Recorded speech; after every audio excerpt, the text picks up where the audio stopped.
Hello every one. അപ്പോൾ നമ്മൾ ഇന്ന് നോക്കാൻ പോകുന്നത് BPAG 174ലുള്ള 13th യൂണിറ്റ് ആയിട്ടുള്ള alternative ways of resource generation and capacity enhancement എന്ന് പറയുന്ന ചെറിയൊരു യൂണിറ്റ് ആണ്. അതാണ് നമ്മൾ ഇന്ന് ഡിസ്കസ് ചെയ്യാൻ പോകുന്നത്.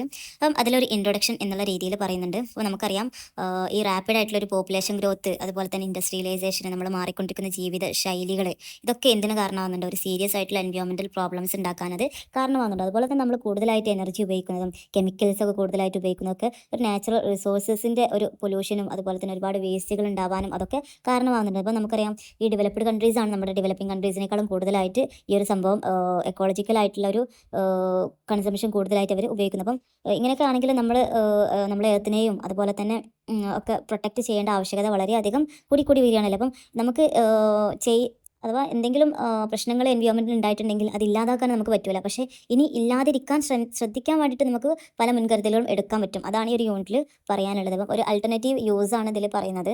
അപ്പം നമ്മൾ പറയുന്നുണ്ട് നമ്മൾ പ്ലാസ്റ്റിക് ഉപയോഗത്തിനെ കുറിച്ചിട്ടും അങ്ങനെയൊക്കെയാണ് ഇതിൽ പറയുന്നത്. അപ്പം നമ്മളെന്താണ് ഒരു സസ്റ്റൈനബിൾ ആയിട്ടുള്ള ഡെവലപ്മെൻറ്റ് വേണ്ടിയിട്ട് നമ്മൾ ഈ ഒരു നമ്മുടെ ജനറേഷൻസിനും ഫ്യൂച്ചർ ജനറേഷൻസിനും ഉതകുന്ന ഒരു പ്രൊട്ടക്ഷൻ എൻവയോൺമെൻറ്റ് നമ്മൾ കൊടുക്കണം എന്നുള്ളതാണ് ഈ ഒരു ഇൻട്രൊഡക്ഷൻ എന്നുള്ള രീതിയിൽ അതിൽ പറയുന്നത്. ദെൻ പിന്നീട് പറയുന്നതാണ് റെലവൻസ് ഓഫ് സസ്റ്റൈനബിൾ ചോയ്സസ്. എന്തുകൊണ്ട് സസ്റ്റൈനബിൾ ആയിട്ടുള്ള ചോയ്സസിൻ്റെ ഒരു പ്രാധാന്യം എന്നുള്ളതാണ് പറയുന്നത്. അപ്പം ഇതിലാണ് പറയുന്നത്, നമുക്കറിയാം നമ്മൾ കൂടുതലായിട്ടും ഉപയോഗിക്കുന്ന ആളുകളാണ് ഈ പ്ലാസ്റ്റിക് ബാഗുകളും കാര്യങ്ങളൊക്കെ ഉപയോഗിക്കുന്ന ആളുകളാണ്. എന്തുകൊണ്ടാണ് അത് ഉപയോഗിക്കുന്നത്?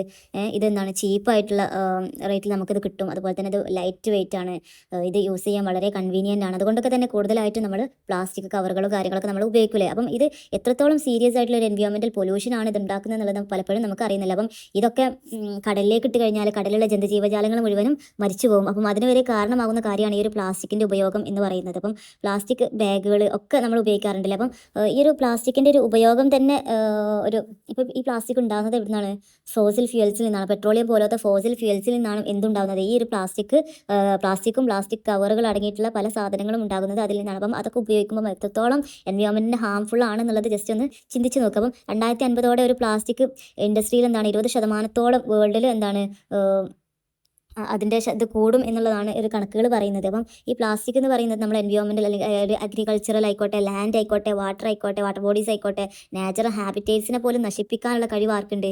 ഈ പ്ലാസ്റ്റിക് ആയിട്ടുള്ള വേസ്റ്റുകൾക്ക് ഉണ്ടെന്നുള്ളത്. അപ്പം ഈ ഒരു പ്ലാസ്റ്റിക് വേസ്റ്റ് ഡിക്കമ്പോസ് ചെയ്യാൻ വളരെ അധികം സമയമാണ്. അപ്പം നമുക്കറിയാം പേപ്പറുകളും കാര്യങ്ങളൊക്കെ ഡിക്കമ്പോസ് ചെയ്യാൻ വളരെ കുറഞ്ഞ കാലങ്ങൾ മാത്രം ഉള്ളൂ എങ്കിൽ ഈ പ്ലാസ്റ്റിക്കുകൾ വർഷങ്ങളോളം എടുക്കണം. 100 വർഷത്തോളം എടുത്താലൊക്കെ മാത്രമേ ഈ പ്ലാസ്റ്റിക്കുകൾ മണ്ണിൽ ലയിച്ച് ചേരും. ഇനി മണ്ണിൽ ലയിച്ച് ചേർന്നാൽ തന്നെ അത് മോശമായിട്ടുള്ളൊരു ഇമ്പാക്റ്റാണ് ആ മണ്ണിൽ തന്നെ ഉണ്ടാകുന്നത് എന്നുള്ളത്. അപ്പം നമ്മൾ ഈ സസ്റ്റൈനബിൾ ആയിട്ടുള്ള ചോയ്സസിലൂടെ അപ്പം നമുക്ക് ആ പ്ലാസ്റ്റിക്കിന് പകരം മറ്റെന്ത് ഉപയോഗിക്കാം എന്നുള്ളത് നമ്മൾ കണ്ടെത്തി അത് കൂടുതലായിട്ട് ഉപയോഗിക്കാനുള്ള മുൻകരുതലുകൾ എടുക്കുക എന്നുള്ളതാണ് ഇതിൻ്റെ ഒരു റെലവൻസ്, ഈ സസ്റ്റൈനബിൾ ചോയ്സസിൻ്റെ ഒരു റെലവൻസ് എന്നുള്ള രീതിയിലാണ്. അപ്പം അങ്ങനത്തെ ഉപയോഗങ്ങൾ പൊല്യൂഷൻ കുറക്കാൻ കാരണമാകും, അപ്പോൾ നാച്ചുറൽ റിസോഴ്സിനൊക്കെ സംരക്ഷിക്കാനൊക്കെ അത് കാരണമാകുന്നുണ്ട്. അപ്പം അങ്ങനത്തെ കാര്യങ്ങൾ കൂടുതലായിട്ട് ചെയ്യുക, പ്ലാസ്റ്റിക് ഒഴിവാക്കുക, അല്ലാത്ത കാര്യങ്ങളൊക്കെ ചെയ്യുക. അപ്പം അല്ലാത്ത എന്താണ് ഉള്ളതെന്നുള്ളതിന് പറയുന്നത് എക്കോ ഫ്രണ്ട്ലി ആയിട്ടുള്ള ഓൾട്ടർനേറ്റീവ് ആയിട്ടുള്ള പ്ലാസ്റ്റിക് ബാഗുകളൊക്കെ ഉപയോഗിക്കുക. അപ്പം ഇതിൽ കുറച്ച് നമ്മൾ ജൂട്ട് ബാഗുകൾ, പേപ്പർ ബാഗുകളൊക്കെ കൂടുതലായിട്ട് ഉപയോഗിക്കും. അപ്പോൾ കുറേ പേപ്പർ ബാഗുകളൊക്കെ നമ്മൾ ഡ്രസ്സ് കടകളിൽ നിന്നാണെങ്കിലും അല്ലാത്ത കടകളിൽ നിന്നാണെങ്കിലും ഒരുപാട് പേപ്പർ ബാഗുകളൊക്കെ ഇൻക്രീസ് ആവുന്നുണ്ടല്ലോ. അപ്പം അതിന് കൂടുതലായിട്ട് നമ്മൾ മുൻഗണന കൊടുക്കുക, പ്ലാസ്റ്റിക് കഴിയുന്നതും അത് ഒഴിവാക്കുക എന്നുള്ളതാണ് പറയുന്നത്. ഇപ്പം അതിൽ തന്നെ പല ടൈപ്പ് ഓഫ് പേപ്പേഴ്സ് പറയുന്നുണ്ട്. ഷുഗർ കെയിൻ വേസ്റ്റ് കൊണ്ട് പേപ്പർ ഉണ്ടാക്കുന്നത് പറയുന്നുണ്ട്, സ്ട്രോ വെച്ച് പേപ്പർ ഉണ്ടാക്കുന്നത് പറയുന്നുണ്ട്, ജൂട്ട് ടിൻ വെച്ച് കണ്ട് പേപ്പർ ഉണ്ടാക്കുന്നത്. അതൊക്കെ ഹൈ ക്വാളിറ്റി ആയിട്ടുള്ള സ്പെഷ്യാലിറ്റി പേപ്പർ പോലും ഉണ്ടാക്കാനുള്ള കപ്പാസിറ്റി ഉള്ള സാധനങ്ങളാണ്. അതുപോലെ തന്നെ കോക്കനട്ട് ഹസ്ക്, എലിഫൻറ്റ് എക്സ്ക്രെറ്റ എന്ന് പറയുന്ന ഈ സംഭവങ്ങളൊക്കെ ജസ്റ്റ് മനസ്സിലാക്കി വെക്കുക. ഇങ്ങനത്തെ സംഭവങ്ങളൊക്കെ വെച്ച് പേപ്പറുകൾ ഒക്കെ ഉണ്ടാക്കാം. അതൊക്കെ വെച്ച് നമുക്ക് ഒരു ആൾട്ടർനേറ്റീവ് ഉപയോഗം എന്നുള്ള രീതിയിൽ നമുക്ക് ബാഗുകളും കാര്യങ്ങളൊക്കെ ഉണ്ടാക്കി ഈ ഒരു പ്ലാസ്റ്റിക്കിൻ്റെ ഉപയോഗം കഴിയുന്നതും കുറക്കുക എന്നുള്ളതാണ് ഇതിലൂടെ പറയുന്നത്. ദെൻ പിന്നീട് ടെക്സ്റ്റിൽ പറയുന്നത് environmental benefits of alternative resource use. നമ്മൾ ഈ ഒരു ഇതുപോലത്തെ ആൾട്ടർനേറ്റീവ് ആയിട്ടുള്ള റിസോഴ്സ് ഉപയോഗിക്കുന്നത് കൊണ്ട് എന്താണ് എൻവയോൺമെൻറ്റിന് ഉണ്ടാകുന്ന ബെനിഫിറ്റ്സ് എന്നുള്ളതാണ് പറയുന്നത്. ഇതൊക്കെ നമുക്ക് അറിയാവുന്ന കാര്യങ്ങളാണ്. അപ്പം ഇങ്ങനത്തെ സാധനങ്ങൾ മാത്രം ഉപയോഗിച്ചാൽ എന്താണ് നമ്മുടെ നേച്ചറിന് അല്ലെങ്കിൽ എൻവയോൺമെൻറ്റിന് ഉണ്ടാകുന്നത് എന്നുള്ളതാണ്. അതിൽ ഫസ്റ്റ് പറയുന്നത് ഡിഗ്രേഡബിൾ എന്നുള്ളതാണ്. അപ്പം ഈ പേപ്പർ ആയിക്കോട്ടെ, ജൂട്ട് ആയിക്കോട്ടെ, ഇങ്ങനത്തെ ബാഗുകളൊക്കെ ഡിക്കമ്പോസ് ചെയ്യാൻ വളരെ എളുപ്പമാണല്ലോ. അപ്പം അത് നാച്ചുറലി തന്നെ വളരെ കുറഞ്ഞ സമയത്തിനുള്ളതിൽ ഡിക്കമ്പോസ് ആയിട്ട് വരും. ഡിക്കമ്പോസ് ചെയ്യുമ്പോൾ ഒരു മണ്ണിൽ അലിഞ്ഞ് ചേരുന്ന ഒരു പ്രക്രിയയാണ് ഡിക്കമ്പോസ് എന്ന് പറയുന്നത്. അപ്പം അത് പെട്ടെന്ന് തന്നെ അലിഞ്ഞ് ഇപ്പോൾ പേപ്പർ ആയാലും ജൂട്ടായാലും അതൊക്കെ പെട്ടെന്ന് മണ്ണിൽ ലയിച്ച് ചേരുന്ന സംഭവം. പക്ഷേ പ്ലാസ്റ്റിക് ആണെങ്കിലോ വർഷങ്ങളോളം, ഏകദേശം 100 വർഷത്തോളം എടുക്കും ഒരു പ്ലാസ്റ്റിക് ഭൂമിയിൽ ലയിച്ച് ചേരാന്നുള്ളത്. ഭൂമിയിൽ ലയിച്ച് ചേർന്നാലും ആ മണ്ണ് എന്തിനു പറ്റില്ല? പിന്നീട് ഒരു നല്ലൊരു മണ്ണായിട്ട് അത് പിന്നീട് ഉണ്ടാവില്ല. അതിൻ്റെ ഫലഭൂഷ്ഠത കാര്യങ്ങളൊക്കെ അതിലൂടെ തന്നെ നശിച്ചു പോയിട്ടുണ്ടാവും എന്നുള്ളതാണ്. അപ്പം ഈ പേപ്പർ ബാഗ് എന്ന് പറയുന്നത് കഴിയുന്നതും കൂടുതലായിട്ട് നമ്മൾ അത് ഉപയോഗിക്കാൻ നോക്കുക. കാരണം അത് ഡിക്കമ്പോസ് ആയി പോയാലും ആ മണ്ണിൻ്റെ സോയിൽ ഫെർട്ടിലിറ്റി ഇൻക്രീസ് ചെയ്യുകയാണ് ചെയ്യുന്നത്. അതുകൊണ്ട് തന്നെ അത് പൊല്യൂഷന് കുറക്കാനും എല്ലാത്തിനും അത് കാരണമാവുന്നുണ്ട്. അപ്പോൾ പേപ്പർ ബാഗ് ആണെങ്കിൽ നമുക്ക് റിവറിലാണെങ്കിലും ഓഷ്യൻസിലാണെങ്കിലും അവിടുത്തെ ജീവജാലങ്ങൾക്കൊന്നും ഒരു പ്രശ്നം പറ്റാതെ നല്ല രീതിയിൽ അത് മെയിൻറ്റെയിൻ ചെയ്ത് കൊണ്ടുപോകാൻ ആ പേപ്പർ ബാഗ്സിന് കഴിയും എന്നുള്ളതാണ്. അപ്പം പെട്ടെന്ന് തന്നെ അത് മെൽറ്റായി പോവുകയും ചെയ്യും. അപ്പം അതാണ് അവിടെ ഒന്നാമത് പറയുന്നത്. അതിൻ്റെ ഏറ്റവും വലിയ പ്രത്യേകത ബയോഡിഗ്രേഡബിൾ ആണ്, പെട്ടെന്ന് എന്തായി പോകും, ഡിക്കമ്പോസ് ആയി പോകും എന്നുള്ളത്. രണ്ടാമത് പറയുന്നത് റീസൈക്ലബിൾ എന്നുള്ളതാണ്. അപ്പം നമുക്കറിയാം പേപ്പേഴ്സ് ആയിക്കോട്ടെ, ജ്യൂട്ട് ആയിക്കോട്ടെ, ഇതൊക്കെ 100% നമുക്ക് റീസൈക്കിൾ ചെയ്യാൻ പറ്റുന്ന സംഭവങ്ങളാണ്. ഇനി ഇപ്പോൾ പ്ലാസ്റ്റിക്കുകളൊക്കെ റീസൈക്കിൾ ചെയ്യുന്നുണ്ട്. പക്ഷേ ഈ പ്ലാസ്റ്റിക്കുകളൊക്കെ റീസൈക്ലിംഗ് ചെയ്യുമ്പം ഉണ്ടാകുന്ന പ്രശ്നം എന്താ വെച്ചാൽ അത് ഭയങ്കര ടോക്സിക് ആയിട്ടുള്ള വാതകങ്ങൾ പുറത്തു പോരാൻ ഈ ഒരു റീസൈക്ലിംഗ് കാരണമാവും പ്ലാസ്റ്റിക്കിൻ്റെ. പക്ഷേ നമ്മുടെ ഈ ഒരു പേപ്പർ, ജ്യൂട്ട് പോലുള്ള സംഭവങ്ങൾ റീസൈക്ലിംഗ് ചെയ്യുമ്പം ഒരു തരത്തിലുള്ള ടോക്സിക് ആയിട്ടുള്ള ഗ്യാസസും അത് പുറന്തള്ളപ്പെടുന്നില്ല എന്ന് മാത്രമല്ല, അത് 100% എന്താണ്, പ്രകൃതിയോട് ഇണങ്ങി നല്ല രീതിയിലുള്ള ഒരു ഇതാണ് അവിടെ കൊടുക്കുന്നത് എന്നുള്ളതാണ് പറയുന്നത്. ദെൻ മൂന്നാമതായിട്ട് പറയുന്നത് എനർജി സേവർ എന്ന് പറയുന്നു. ഇപ്പം നമുക്കറിയാം ഇങ്ങനത്തെ ഈ പേപ്പേഴ്സും ജ്യൂട്ടും ഒക്കെ എന്താണ് ഒക്കെ കിട്ടുന്നത് ലോക്കലി ആയിട്ടുള്ള അവൈലബിൾ ആയിട്ടുള്ള മെറ്റീരിയൽസ് വെച്ചിട്ടാണ് അതൊക്കെ ഉണ്ടാക്കുന്നത്.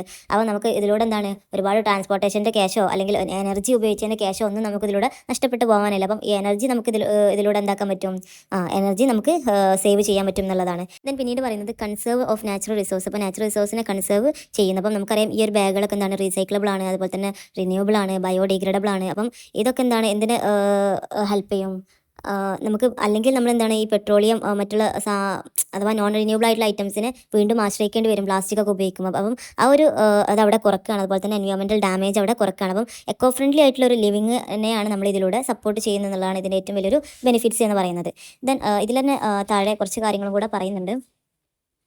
ഈ ഫോസിൽ ഫ്യൂൽസിനെ കുറിച്ചിട്ടൊക്കെ, അതിൻ്റെ എൻവയോൺമെൻറ്റൽ പ്രോബ്ലംസിനെ കുറിച്ചിട്ടൊക്കെ പറയുന്നുണ്ട്. അപ്പോൾ എന്താണ് ഈ ഫോസിൽ ഫ്യൂൽസ് എന്ന് പറയുന്നത്? നമ്മുടെ കോള്, പെട്രോളിയം, നാച്ചുറൽ ഗ്യാസസ് തുടങ്ങിയിട്ടുള്ള ഈ ഒരു സംഭവത്തിനൊക്കെയാണ് എന്ത് പറയുന്നത്, ഫോസിൽ ഫ്യൂൽസ് എന്ന് പറയുമ്പോൾ. അപ്പോൾ ഈ ഒരു ഫോസിൽ ഫ്യൂൽസ് എങ്ങനെയാണ് ഉണ്ടാകുന്നത് എന്നുള്ളത് എല്ലാവർക്കും ഒരു ഡൗട്ട് ഉണ്ടാവും. അപ്പം വർഷങ്ങളോളം മില്യൺസ് ഓഫ് ഇയേഴ്സ് മണ്ണിൽ കിടക്കുന്ന മരങ്ങൾ, പ്ലാന്റ്സ്, ഓർഗാനിസംസ്, ജീവജന്തുജാലങ്ങളൊക്കെ മണ്ണിൽ കിടന്നുകൊണ്ട് ഉണ്ടാവുന്ന ഇതാണ് എന്ത് പറയുന്നത്, ഫോസിൽ ഫ്യൂൽസ്. അതിൻ്റെ ഭാഗമായിട്ടുണ്ടാകുന്നതാണ് ഈ ഫോസിൽ ഫ്യൂൽസ്. അപ്പം എത്രയോ ദശകോടിക്കണക്കിന് ലക്ഷങ്ങൾ വർഷങ്ങൾ കടന്നു കഴിഞ്ഞാൽ മാത്രമാണ് അതിലൂടെ നമുക്ക് എന്ത് കിട്ടുക, ഈ ഒരു ഫോസിൽ ഫ്യൂൽസ് കിട്ടുക. പക്ഷേ ഇതൊക്കെയെന്ന് പറയുമ്പം എത്രയോ വർഷങ്ങൾ മുമ്പ് ഉണ്ടായിട്ടുള്ള സംഭവത്തിൽ നിന്നാണ് നമ്മളിപ്പം ഫോസിൽ ഫ്യൂൽസ് ഉപയോഗിക്കുന്നത്. അപ്പം അത് ഉപയോഗിച്ചാൽ തീരും. പക്ഷേ ഇനി ഉണ്ടാവാനുള്ള സാഹചര്യം പോലും ഇല്ല, നമുക്ക് ഉപയോഗിക്കാനുള്ള സാഹചര്യം പോലും അതിനൊക്കെ എന്താണ് ഒരുപാട് വർഷങ്ങൾ എടുക്കും അത് വീണ്ടും റീജനറേറ്റ് ചെയ്ത് വരാൻ എന്നുള്ളതാണ്. ദശലക്ഷക്കണക്കിന് വർഷങ്ങൾ എടുക്കും അതൊക്കെ റീജനറേറ്റ് ചെയ്ത് വരാൻ എന്നുള്ളത്. അപ്പം അതിലൂടെയാണ് ഈ ഫോസിൽ ഫ്യൂൽസ് ഉണ്ടാകുന്നത്. അപ്പം 80% നമ്മുടെ ഈ ലോകത്ത് ഉപയോഗിക്കുന്ന എനർജിയും വരുന്നത് എവിടെ നിന്നാണ്, ഈ ഒരു ഫോസിൽ ഫ്യൂൽസിൽ നിന്നാണ്. അപ്പം എത്രത്തോളം നമ്മൾ ഈ ഫോസിൽ ഫ്യൂൽസിനെ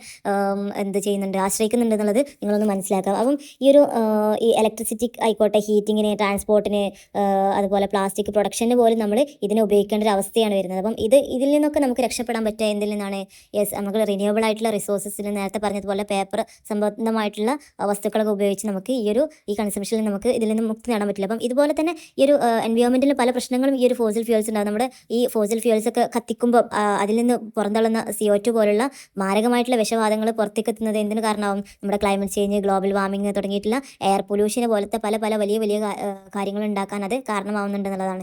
ഇതൊക്കെ ഉണ്ടായിട്ടും നമ്മൾ ഈ ഫോസിൽ ഫ്യൂൽസ് ഉണ്ടാക്കുന്നത് കുറക്കുന്നുണ്ടോ? ഒരിക്കലും ചെയ്യുന്നില്ലല്ലോ. അപ്പം അതങ്ങനെ തുടർന്നുകൊണ്ടേ ഇരിക്കണം. അപ്പം അത് എത്രത്തോളം അത് ഡേ ബൈ ഡേ അത് നാച്ചുറൽ അല്ലെങ്കിൽ എൻവയോൺമെൻറ്റിന് എത്രത്തോളം അത് ഇമ്പാക്റ്റ് ഉണ്ടാക്കുന്നുണ്ട് എന്നുള്ളതൊന്ന് ചിന്തിക്കട്ടെ. അപ്പം പിന്നീട് ഇതിൽ പറയുന്ന ഇമ്പോർട്ടൻ്റ് ആയിട്ടുള്ള കാര്യമൊന്നുമല്ല, പക്ഷേ നമ്മുടെ എങ്ങനെയൊക്കെ നമ്മുടെ ലൈഫ് സസ്റ്റൈനബിൾ ആയിട്ടുള്ള ലൈഫ് സ്റ്റൈൽ നമുക്ക് ഉണ്ടാക്കാൻ പറ്റും എന്നുള്ള രീതി പറയുമ്പോൾ നമ്മൾ കൂടുതലായിട്ടും പബ്ലിക് വാഹനങ്ങൾ ഉപയോഗിക്കുക. നമ്മൾ പേഴ്സണൽ വാഹനങ്ങൾക്ക് പകരം നമ്മൾ പബ്ലിക് വാഹനങ്ങൾ ഉപയോഗിക്കുക. കാരണം എന്താണ്, എങ്കിൽ ആ ബസ്സിൻ്റെ ആ ഒരു ഫ്യൂൽ മാത്രമല്ല അതിലൂടെ പോവുള്ളൂ. അപ്പോൾ അതുപോലെ തന്നെ നമ്മൾ സൈക്കിള് അല്ലെങ്കിൽ ചെറിയ സ്ഥലങ്ങൾക്കൊക്കെ നമ്മൾ നടക്കുക, അല്ലെങ്കിൽ സൈക്കിളുകളൊക്കെ ഉപയോഗിക്കുക. അതുപോലെ തന്നെ നമ്മൾ LED ബൾബുകളൊക്കെ ഉപയോഗിക്കുക ഇലക്ട്രിസിറ്റി ലാഭിക്കാൻ വേണ്ടിയിട്ട്. ഇപ്പം നമ്മുടെ ഈ ലിഫ്റ്റൊക്കെ ഉപയോഗിക്കുന്ന നമ്മൾ സ്റ്റെപ്പുകൾ ഉപയോഗിക്കുക.